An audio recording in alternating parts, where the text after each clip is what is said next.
Hi guys, Aniq here. Welcome to K2M Unboxing and Reviews. Today, we have the brand new 14-inch MacBook Pro.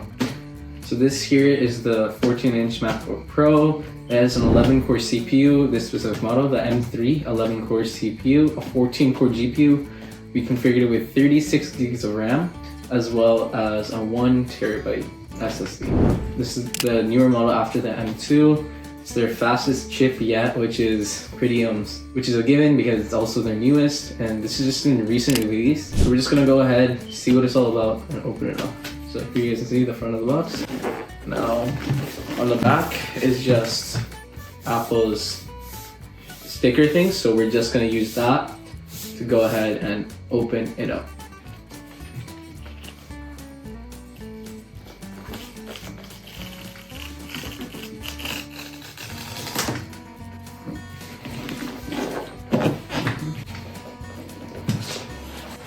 Out here.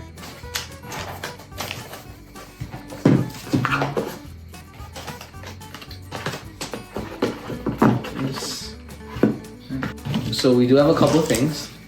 So we'll go ahead and open those up first. For here we have MacBook Pro guide. Shows everything. It shows the ports. It has a SD card reader. It has Thunderbolt 4, USB-C. It has an HDMI. It comes with MagSafe 3. It has a headphone jack as well as 2 other Thunderbolt 4 USB-C ports. Warnings and black stickers, you guys can see. Over here we have the laptop. So we're gonna go ahead and unwrap it.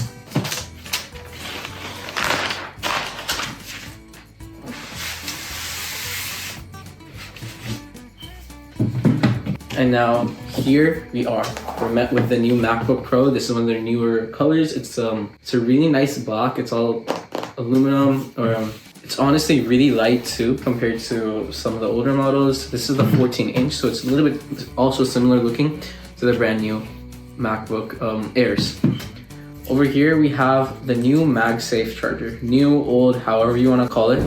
So it's a braided cable in black, and they're finally bringing back the MagSafe, which Apple used to have on all their older computers. Some of the old MacBooks use this to charge as the MacBook Airs, and it was really easy because it just magnetically hung into place. Other side is USB-C port, which connects to this 96 watt, if I'm not wrong, power brick right over here. Now right over here, MacBook Pro. So I can show you again, right over there. Front. The back, MacBook Pro is ingrained. It's really nice. Honestly feels really nice. One of the lighter MacBook Pros because it's pretty light just because of how it's made. Now we're gonna go ahead open it up. It has a really nice sized trackpad in my opinion. It's honestly they have their new butterfly switches. You guys can hear. They've got rid of the whole touch bar. There's a power button and a Touchpad reader here. As you can see, they have their new. The main language. Press the return key. As you guys could hear, the speakers also sound really nice and crisp. They have the new notch right over here instead of having a bar, so it's just a notch. I've seen a bunch of people complaining about it, but in my opinion, it just fits on the toolbar. You don't really see it most of the time, so it really doesn't make too much of a difference. Now, the main thing I did want to show, we have a little bit of an older / newer Intel version of the MacBook over here. So let's go ahead and open it up. So this is the 16-inch. So I'm not sure how the specs compare exactly same to same, but this one has an i9 processor. It's pretty much maxed out. This is 16-inch, way heavier, honestly. Also, it doesn't have like the square form factor. It still has the big screen. And to see how for 2 inches you could go down so much in size, this honestly feels like such a better deal. It has similar switches. It has the touchpad, and in my opinion, I really like the touchpad just because of how it functioned, but I can understand how this is also like really nice. It looks really simple and stuff, but the touchpad, in my opinion, it's just a personal preference. I just really like it. Power button here and everything. And so if you do have one of these, your main reason to upgrade to the M3 or the M series might be fans and stuff, because this one gets really loud just because of how it's made. The M3s and Apple's M CPUs, they honestly work way better just because it's made way better in general. So it's just and more like Apple fitting. So it's not as loud when the fans run. This one runs really loud. This one does have more ports too. So this one only has USB-C, USB-C, USB-C, USB-C headphone jack.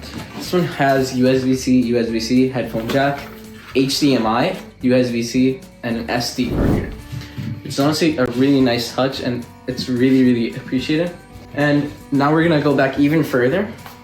And now we have here the 15-inch MacBook Pro from 2016, if I'm not wrong. So this is 2021, I think, or 2019, something like that. This is 2016, and this is new 2023. So from this to this, not much of a difference.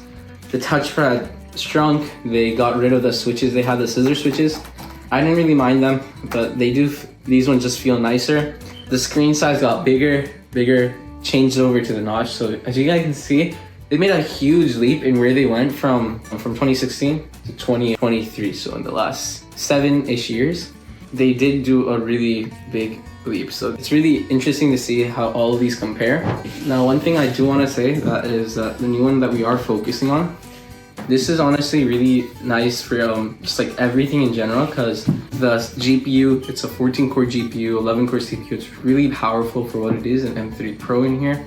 The older Intel ones, those had to have a separate Radeon GPU in them. So I really do wonder how these compare to some market GPUs, for example, some of NVIDIA's new ones, and how they compare on a benchmark. That would be an interesting spec to see, as well as how they compare to Intel CPUs and stuff. And that would definitely be something that's really interesting to see. If you are looking to go ahead and upgrade, just weigh in all the factors and see if you're really gonna make the most out of this device, upgrading from one of the newer Intel ones. In my opinion, upgrading from an Intel one to this isn't the most worth it, but I do agree that upgrading from the 2016 one, which is way older, to this, it's a huge leap. You're going to have such a huge jump in performance. There's so much. You go from using DDR3 RAM to DDR4, DDR5, so the speed is just unmatched.